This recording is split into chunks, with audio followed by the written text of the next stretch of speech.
This is a CBS News Detroit update. Good morning, I'm Chris Ledeen. Here's a look at your top headlines on this Thursday, September 5th. Detroit police are searching for a suspect connected to last night's deadly shooting on the city's east side. It happened shortly after 8 last night on Runyon Street near Hoover and 7 Mile. A woman was allegedly trying to de-escalate an argument between two juveniles, one of whom was her child. One of them pulled out a gun, and the mother was shot and killed when she tried to intervene. Yeah, it's just, one of those things that doesn't make sense. You got two juveniles over here, or two people over here, associates hanging out, and all of a sudden they get in an argument. It escalates. We got two people shot. It's just ridiculous. A second victim is currently hospitalized in critical condition. Police say while the shooter has not been identified, it was an isolated incident.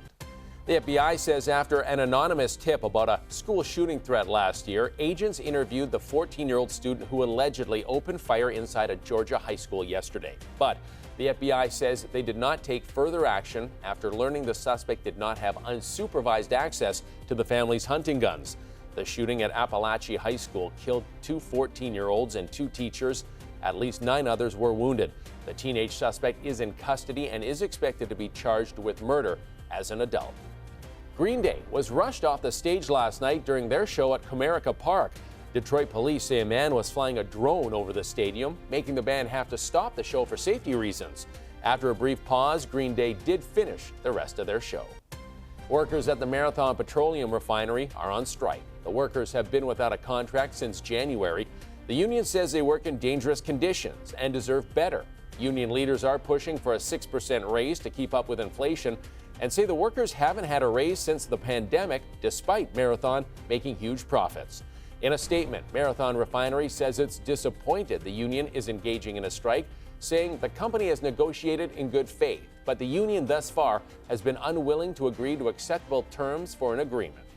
Right now, let's get that next weather forecast. Good Thursday morning, Troy. Good morning, Chris. We are getting closer to the end of the week and the weekend, and today even warmer than yesterday. We're going to a high of 84 degrees. Rain chances will start to roll in mainly later this evening. Temperature still mild if you have some evening plans as late as 8 o'clock tonight.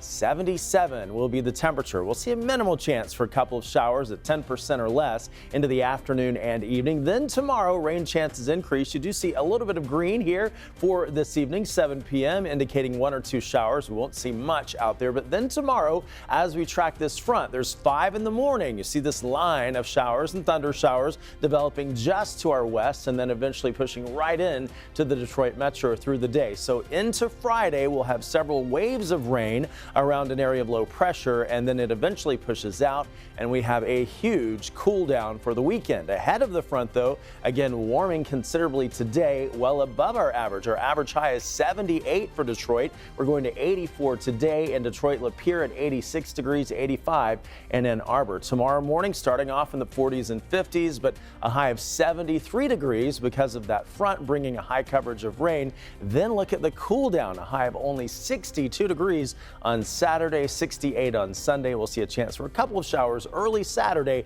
but Chris, most of the weekend looking good and dry, and we do warm back up next week, but certainly cool for Saturday and Sunday. All right, thanks for that, Troy. That's a look at your headlines. We'll be back later covering stories that matter to you on air and streaming on the CBS News app and Pluto TV.